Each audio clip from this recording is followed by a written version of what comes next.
파란 리본입니다. 다 큰 자녀 싸가지 코칭이죠. 왕이 된 자녀 싸가지 코칭입니다. 영유아가 아니라 적어도 학령기 이상의 자녀를 다루는 거기에 대해서 얘기를 계속 드리고 있습니다. 지금 나쁜 아이란 없다. 나쁜 부모가 있을 뿐. 문제 아란 없다. 문제 부모가 있을 뿐. 여기에 대한 내용을 계속 재고해서 살펴보고 있습니다. 과연 그럴까? 정말 그럴까? 그게 맞는 이야기일까? 요즘 시대에도 적용이 될 수 있을까? 여기에 대한 반론을 계속 얘기를 하고 있습니다. 오늘 이런 한 번째 강의입니다. 나쁜 아이란 없다. 나쁜 부모가 있을 뿐. 거기에 대한 반항, 반응, 반박. 과연 그럴까? 소제목은요, 우리 아이 왜 냉혈 동물이 되었을까? 우리 아이 왜 차가운 인간이 되었을까에 대한 이야기입니다.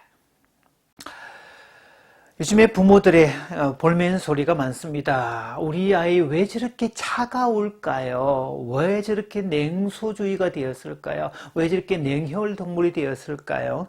최근에 아이의 표정에서 아주 밝고 명랑하고 환한 웃음을 본 적이 없어요. 환한 웃음 대신에 환한 웃음으로 냉소를, 썩수를 막 보내고 그런 모습만 보이죠. 또 아이들 기껏해야 이제 한두 명밖에 되지 않는, 기껏해야 자기들 동기밖에 없는데 마치 개 닭 보듯 한다는 이야기, 그런 얘기도 하죠. 어떤 분은요, 자신이 기독교인인데 자기는 크리스찬이면서도 불교 철학을 받을 수밖에 없다라고 얘기합니다. 저 아이들이 전생의 원수가 아니었으면 저렇게 싸울 리가 없다. 이렇게 말하는 정도도 있죠.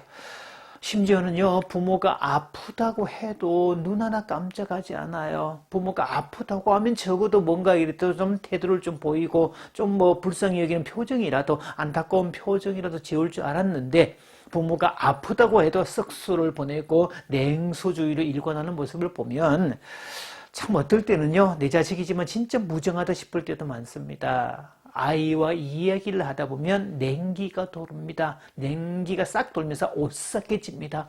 이렇게 말하는 분들이 오히려 많습니다. 도대체 왜 그럴까요? 정말 왜 그렇게 냉혈 동물이 되었을까? 왜 이렇게 냉소주의가 됐을까? 한번 살펴보겠습니다. 냉혈동물 같은 요즘 자녀들 냉소주의와 썩소를 같이 보내죠. 아이들끼리 서로 말하는 말투 중에 뭐래 뭐 이렇게 얘기하는 그 뭐래라고 대묻는 말투, 이런 그 말투가 냉소주의와 썩소를 대변하는 말투이기도 합니다. 물론 자기들 또래들끼리, 친구들끼리도 무슨 말만 하면 뭐래 뭐 이렇게 얘기도 하고, 심지어는 부모가 무슨 말을 해도 뭐래 뭐 이렇게 말을 하는 그런 경우들이 많습니다. 자, 그렇다고 해서 부모는 여기에 대해서 너무 죄책감 갖지는 말라는 이야기를 계속 드렸습니다. 이것이 부모의 사랑 부족이나 어릴 때 적절한 어떤 발달 시기에 부모 역할을 못했기 때문에 그런 게 아니라는 겁니다. 요즘은요, 문제 부모가 아니라도 좋은 부모에게서라도 이상한 자녀, 문제 자녀, 개념 없는 자녀, 이해 못할 자녀 나옵니다. 그래서 이 부분을 단지 문제 부모의 잘못이다, 문제 부모 탓이다, 이렇게만 단정 지을 수 없다는 거죠. 그 개연성은 기껏해야 1, 20%밖에 되지 않는다. 제가 계속 강조를 하고 있습니다. 물론 이렇게 말했던 이론이 나왔던 1970년대 그 전후에서는 그 개연성이 90% 이상이지만 2020년대를 사는 지금은요, 그 개연성은 기껏해야 1, 20%밖에 되지 않는다는 거. 따라서 부모는 문제 부모 아래 문제 자식이 나온다는 그 패러다임에서 좀 자유하시기 바랍니다. 지금 미디어가 주범이다, 미디어에 의해서 그렇다, 미디어의 폭격을 받았다, 미디어의 역습을 받고 있다라는 이제 소주제도 말씀을 드리고 있는데요. 사실 아이들이 그렇게 냉소주의자가 되고 썩소를 날리는 아이들이 된 것은, 즉 감성적으로 풍성하지 못하는, 인간미를 갖지 못했던 이유는 미디어가 주범입니다. 과도한 미디어 사용, 태어날 때부터 미디어가, 스마트폰이 신체의 일부가 된 아이들, 그래서 항상 손에는 스마트폰이 들려져 있는 그런 아이들. 자, 일단은 미디어의 특성을 보셔야 되는데요. 미디어는 일방적입니다. 쌍방교류가 되지 않습니다. 일방적으로 계속 정보를 주는 그런 관계라서 일방소통이 되죠. 자, 게다가 1대1 상황입니다. 1대1 상황. 과거에는 아이들이 마을에서 놀려면 혼자서는 놀 수 없기 때문에 어울려 놀아야 되고 아이들이 있는 대로 가야 되고 서로 약속을 해서 만나야 되고 집단을 이루어서 같이 모였던 그런 상황이었다면 요즘에 미디어는 스마트폰 하나만 있으면 그걸로 내 손 안에 세상이 가능하기 때문에 1대1 상황이 만들어질 수 있습니다. 스마트폰 하나만 있으면 뭐든지 다 가능하죠. 유튜브도 혼자서 볼 수 있고 게임도 혼자서 할 수 있고 자 수많은 것들 또 인터넷 게임 같은 것도 전형적인 자 컴퓨터와 나 자신만 있으면 되는 둘 간의 관계 1대1 상황이라는 거죠. 자 그래서 여러 사람이 같이 하는 상황이 아니라 혼자 계속 1대1 상황을 계속 만들기 때문에 이렇게 익숙해지다 보면 나중에는 관계 맺는 일도 불편해지고 그게 어색해지는 그런 사람이 될 수 있다는 겁니다. 오죽하면 나이키에서 이런 모토를 만들었지 않습니까? 우리의 경쟁사는 닌텐도다. 우리의 경쟁사는 다른 신발을 만드는 그런 회사가 아니라 닌텐도에 해당이 되더라. 왜? 아이들 그 게임에 몰두하느라고 집안이 틀어박혀 있기 때문에 바깥에 활동을 하지 않고 바깥 활동을 하지 않으니 운동화가 소비되지 않았다는 거죠. 자, 그런 면에서 이 1대1 상황만 되는 미디어는 이 또래와 또 이 교류가 턱없이 부족하기 때문에 문제가 될 수 있다는 겁니다. 사실은 아이들끼리요, 놀다 보면 갈등도 있고 소소한 어떤 무리도 있고 여러 가지 상황들이 만들어지는데 그럴 때 때로는 달래기도 하고 때로는 윽박지르기도 하고 때로는 화도 내기도 하고 그런 소소한 갈등들을 서로가 풀어가면서 이렇게 또 놀이 과정에서 의견 대립이 있는 것도 서로가 조율해가는 법을 배우면서 이 사회화 기능들을 익히게 되는데요. 1대1 미디어하고만 교류한 아이는 갈등을 해결해 본 경험 자체가 전무했을 수 있죠.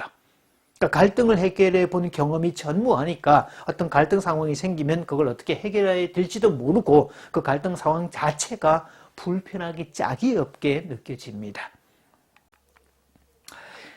사람과의 교류가 부족해서 생기는 현상, 즉 사람과 사람은 마음과 마음이 연결돼야 되는데 그래야 그 과정에서 따뜻한 인간미를 경험을 하고 사람과의 뭔가 풍성하다, 따뜻하다, 뭔가 이게 살맛이 난다 이런 느낌을 가질 수가 있는데 미디어만 만지고 홀로서 성장한 사람은 차가워질 수밖에 없고 상대적으로 고독해질 수밖에 없습니다. 자, 현대사회로 오면서 1인 가구 또 비혼이 증가하는 이유 중에 하나도 과도한 미디어의 사용에 있다라고 보셔도 무방합니다. 사실 다른 사람과 어울리기보다 혼자 있는 게 편하고 혼자 미디어 보는 게 편하고 혼자 밥 먹는 게 편하고 혼자 하는 게 더 편하다 이런 게 지금 갈수록 지금 만연해지고 있는 풍조이긴 한데요. 앞으로 세월이 가면 갈수록 1인 가구가 더 늘어나게 될 것이다 라고 예측들을 하죠. 실제로 요즘에 실제로 오픈하는 그런 식당에 가보면 1인 좌석을 아예 따로 세팅해 놓는 그런 식당도 많아졌습니다. 한쪽 벽면에 이렇게 쭉 테이블을 넣어놓고 1인이 앉을 수 있는 그런 장소, 그런 것도 많아지고 있고요. 마트에도 가보면 1인용 물품, 1인 가구를 위한 홀로 살 수 있는 그런 그 품목 자체도 세분화 시켜놨고 양 자체도 혼자서만 먹을 수 있는 그런 쪽으로 많이 배치하고 있습니다.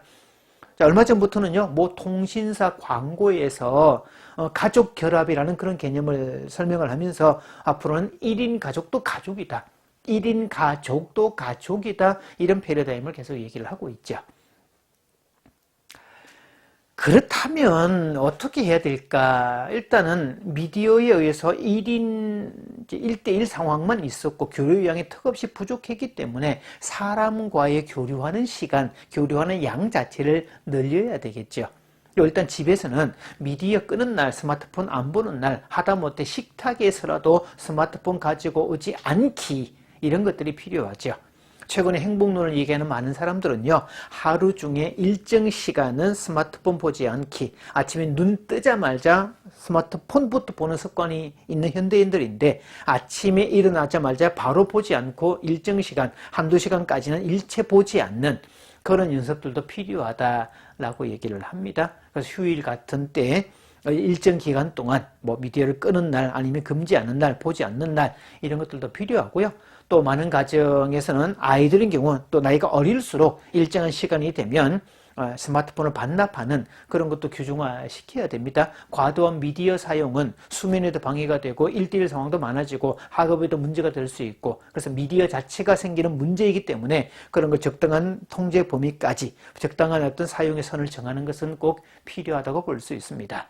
아울러 야외 활동이 많아져야 됩니다. 몸을 움직이고 여러 사람이 함께 움직이는 그런 야외 활동이 많아져야 되겠죠. 그래야 1대1 상황들이 점점 더 줄어들게 되는 그런 분위기를 만들 수 있을 겁니다.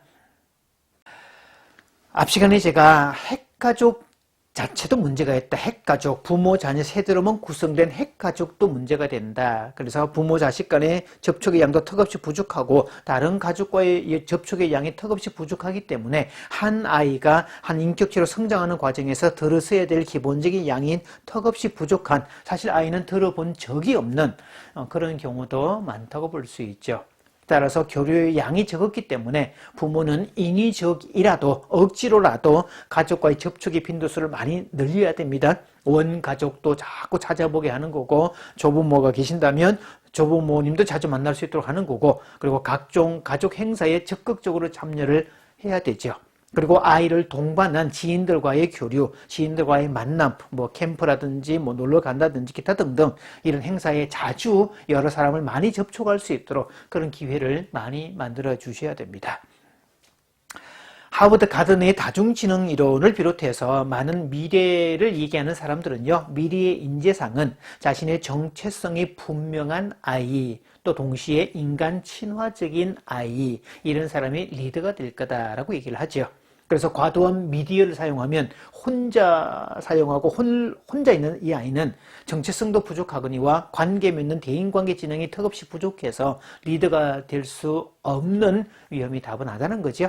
그래서 우리 아이가 리더가 되기를 원하고 뛰어난 존재가 되기를 바란다면 미디어의 양을 줄여야 되고 통제 범위 안에 있어야 되고 그걸 사용하는 법을 제대로 익혀서 가야 되지 않을까 싶습니다. 오늘은 문제 알아는 없다, 문제 부모가 있을 뿐, 거기에 대한 반박으로 미디어가 주범이었다라고 했고요. 그 과도한 미디어 사용으로 인해서 생긴 결과가 냉소주의, 썩소, 냉혈동물, 이렇게 된 아이를 만들었다는 내용을 말씀드렸습니다.